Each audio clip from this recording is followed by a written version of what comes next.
open source to provide intelligence. This was the presentation. Next, we go for CTF, Capture the Flag. This is the format where the entire world, in cybersecurity world, fights between themselves and they look for the best talents, young guys and girls. And we have Georgy Zaitsev, one of the best CTF experts. He also works at Application Security Department at Positive Technologies.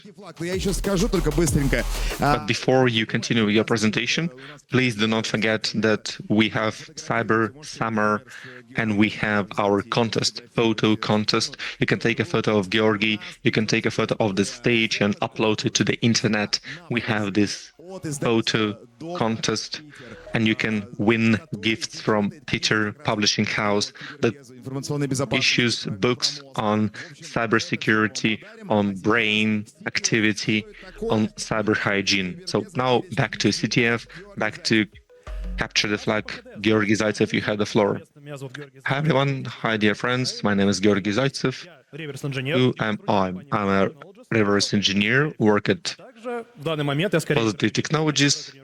I'm playing coach and I train a lot of school teams and I know a thing or two on how to get into this industry. And this is what I'm going to talk about. So what else can I say? I've quite a lot of students who became winners of different competitions. Some people even left Russia who went to study on information security. I even have this kind of students. So first, why do we play CTF, especially if you're young expert who want to, young specialists who want to go to the information security world? You have to understand that in 2025, well, probably you've heard that in IT there is a big lack of experts. About 1, maybe 2 million people, maybe at least 400,000 people. But when we're talking about real experts, not theoretical, but practical experts who protect from black hackers, from real hackers, it is really hard to find serious, real experts, especially for reverse engineer. And this is really hard. And that's why I want to talk about CTF and why people play Capture the Flag. So once again, CTF is Capture the Flag, and this is a competition. It is a contest with different white hackers, good hackers, to tell apart who's good and who's bad. Usually these are team competitions. We had different teams, we had 3, 4 teams, maybe teams from 3 to 4 people, and there were teams with 20 people. Sometimes there could be teams with a single person, maybe at the school level, because they demand that it should be an individual contest. But usually this is a team effort. CTF, as it has been said multiple times before, these are hacker competitions and they check your real practical skills.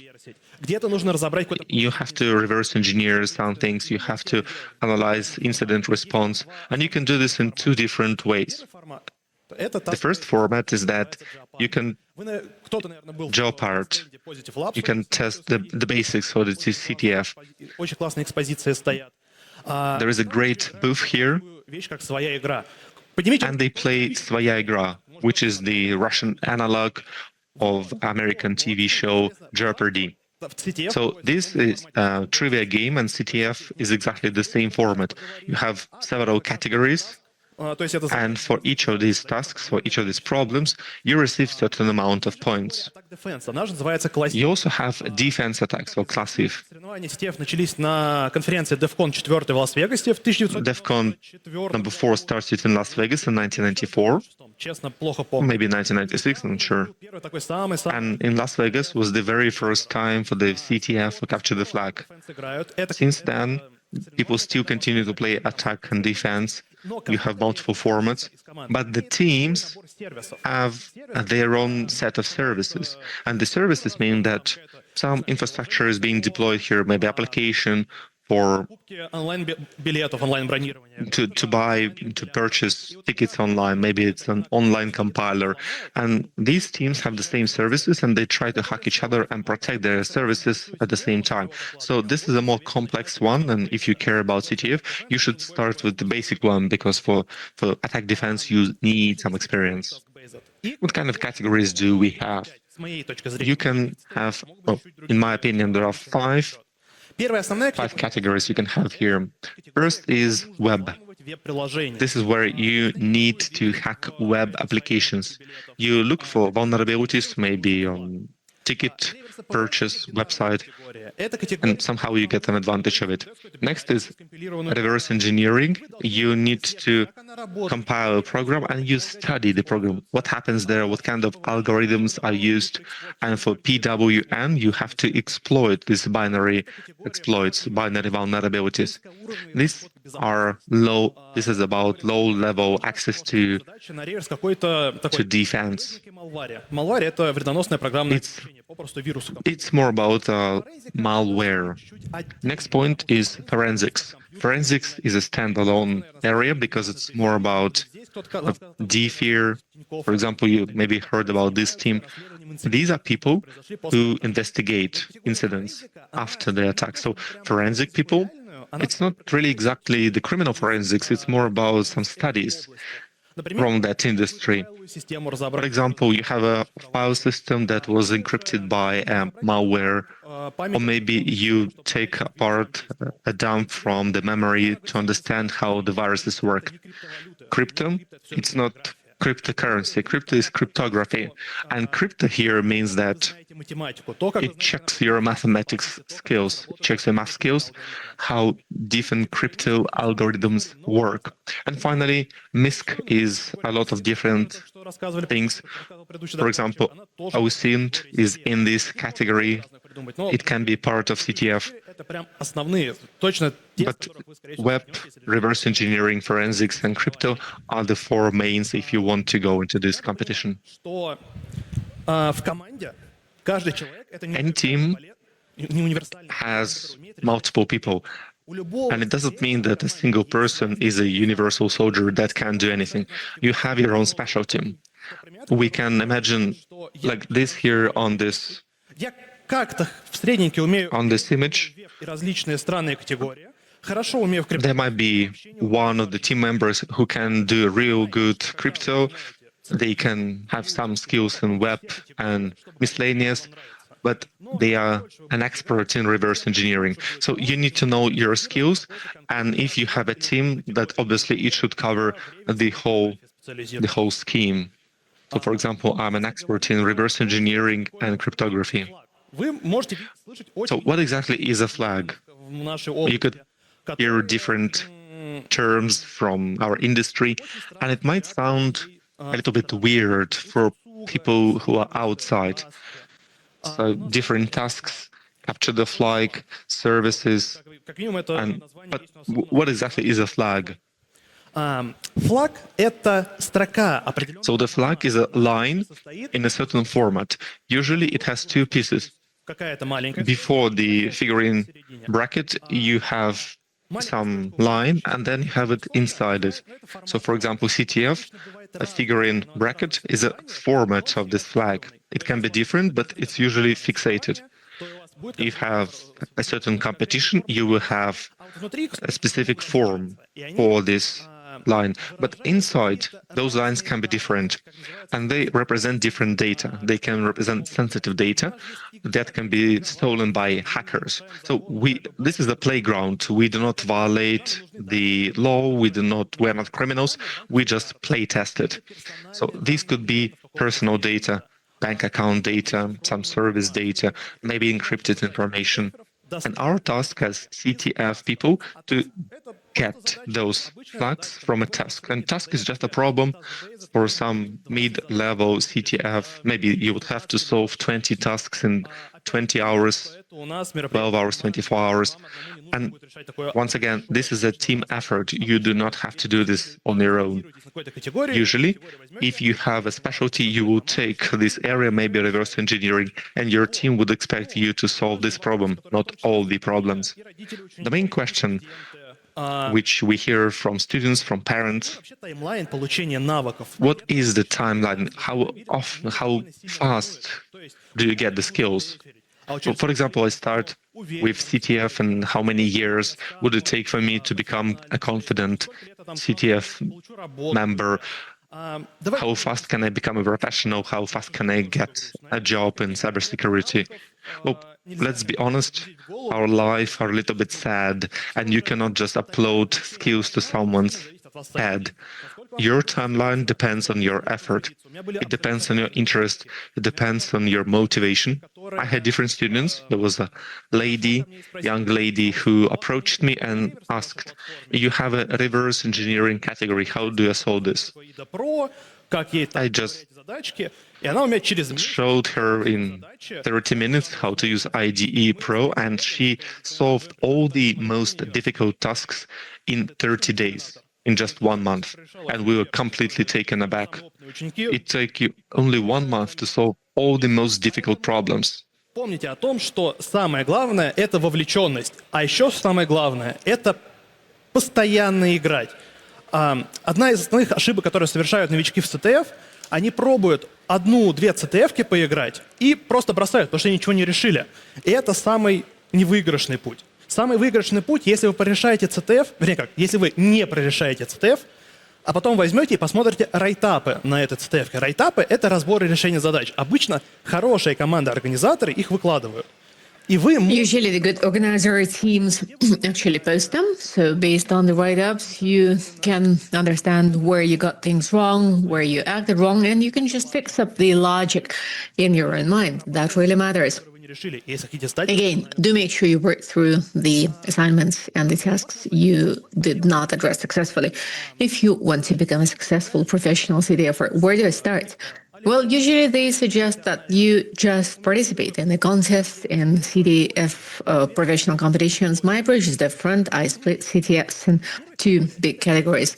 One is the eternal CTFs, the CTFs, or rather the platforms where you have the problems you can address. You don't have the timer on, you don't have a team ranking, you're unrestricted. You have unlimited access to the same problem for a month, as long as you enjoy it. And it's the best entry point for the newcomers. In Russia, the 2 great websites are as follows. One is Ugro's CTF course. Ugra CTF offers you 8 days that train you for the key problems CTF novices can experience.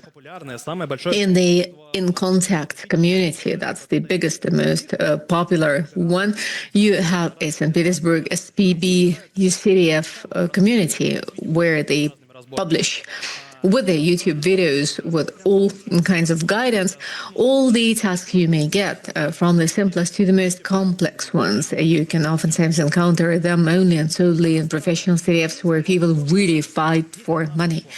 On the other hand, you have other kinds of platforms. That's CTFtime.org. That's the platform where you go that you've done an amazing number of CTFs in Everless and in Ugra CTF platforms. So you can bridge this one. This is an old platform. They have a lot of teams, the international ones included, and they have a shared rating. As a CTF organizers, I can approach it. I can apply to have a CTF and to mention that I want people to play it. So because CTF Timing is an advertising platform for people to do their own CTF. So as a participant of the team, you can do it. You can go and play.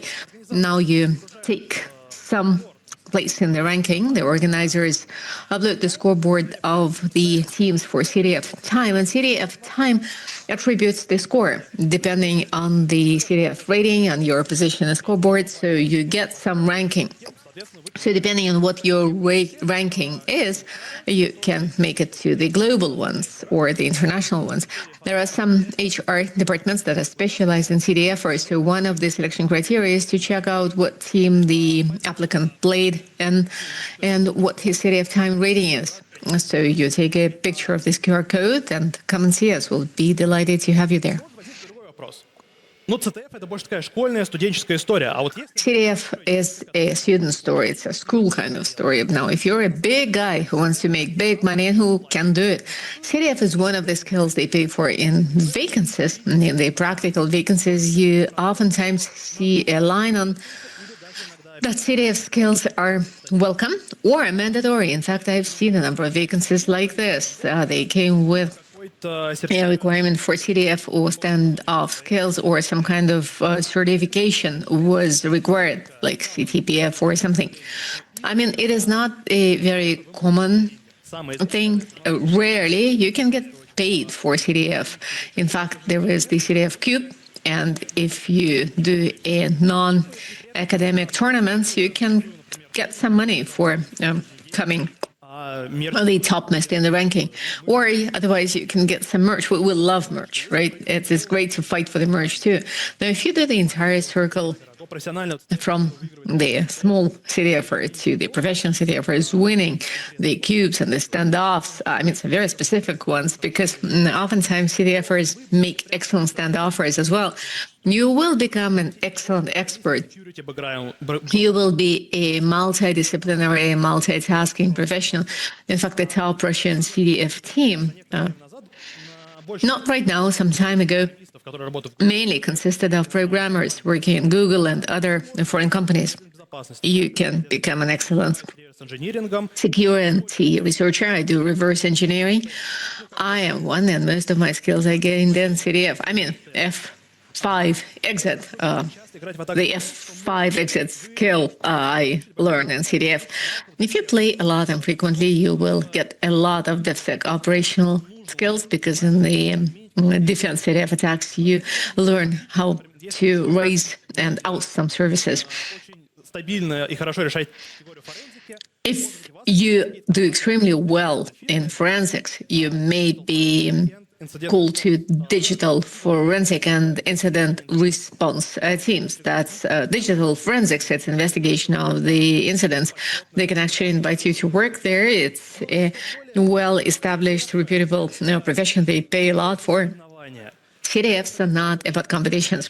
CDF is a community. It's a huge community of people who are there to help you, who want to help you out with all kinds of tasks and assignments. I mean, unless they're from the ongoing CDF running right now. And you can study in different institutions. In most cases, well, maybe not in most cases, but in the top schools of Moscow, St. Petersburg, and Kazan, they have their own CDF teams where you can apply. You can at least learn something from them, or you can even ask and play with them. CDF is something that happens on a daily basis. I mean, right now, I can go back to my slide. Далеко я уехал. Но время у меня... That's way too far. Не знаю, видно? Да вроде хорошо видно. Это я взял, когда делал презу на той неделе, буквально с CTF Time. This I borrowed from CDF Time when I was preparing my presentation. It's not all the CDFs that had to be there in the week of 17th to 24th of May. In fact, there are many more of them. Frequently, the biggest number of CDF done over one weekend was like 15 CDFs, and you could participate in each and every of them. I was not in KKS team yet, but if you needed a rating, you certainly had to participate in them. Now you go through the selection tournaments, the selection stages that are done online, and then offline you're invited to join the CDF atmosphere. I mean, COVID, of course, has changed the situation. We now see each other offline less frequently, but when we do so, we love playing together. We love playing with our friends, against our friends. We really love checking out who is the best and fighting. Usually it's a lot of fun. It's fun, especially to discuss all of this after the contest. And there are organizations who teach CDF. There is a programming school that trains professional CDFers. There is the SPB CDF organization, a professional one, And I mean, they started as a volunteer organization and they train excellent CDFers and they prepare CDFs for you. So if you've heard about Tinkoff CDF, have you heard of Tinkoff CDF? That's the one prepared by the guys from St. Petersburg. That was a pretty cool CDF. Наконец. Ребят, What would I wish you? Well, carry on playing. CDF is life, CDF is friendship, CDF is a community. если будете постоянно в это играть. Единственное, что... And you will become one of us if you play all the time, continuously. It's more difficult when you get a job. I mean, you know, it's like pretty much I address the same goals in my job and when I play, but I get paid in my job and I don't in my play.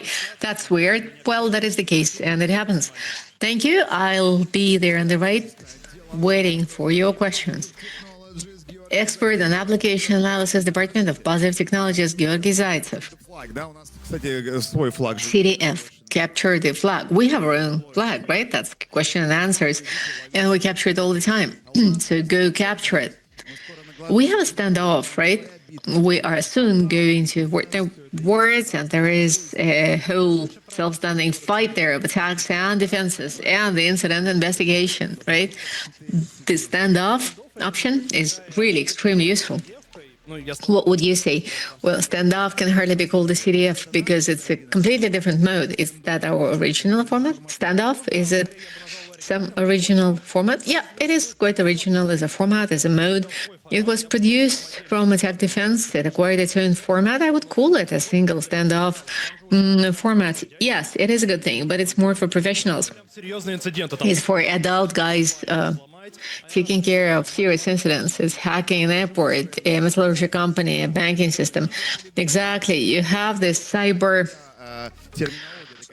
testing field. You get all the military terminology and you have a little miniature next door here in the hall. And in fact, in that miniature, you have the really SDP systems that you can hack, that you can break down, and they are exactly like the ones you have in the real factories. So that's a digital infrastructure. That's digital model. Like in real life, in every company, you have a digital duplicate, and this is like a duplicate of a city with the nasty guys hacking stuff inside. I mean, they've been trying to hack the logistics since yesterday. No good yet. Well, the award ceremony for Standoff is going to be really serious. It's going to be 50,000 worth of awards. So we get to participate. That's your Positive Technologies, the senior organizer of Pitch Days. $50,000 will be distributed in about an hour and a half right here on this stage. So thank you very much for your reference. I mean, as somebody who understands nothing about all this stuff, I completely understand this is a very cool professional format.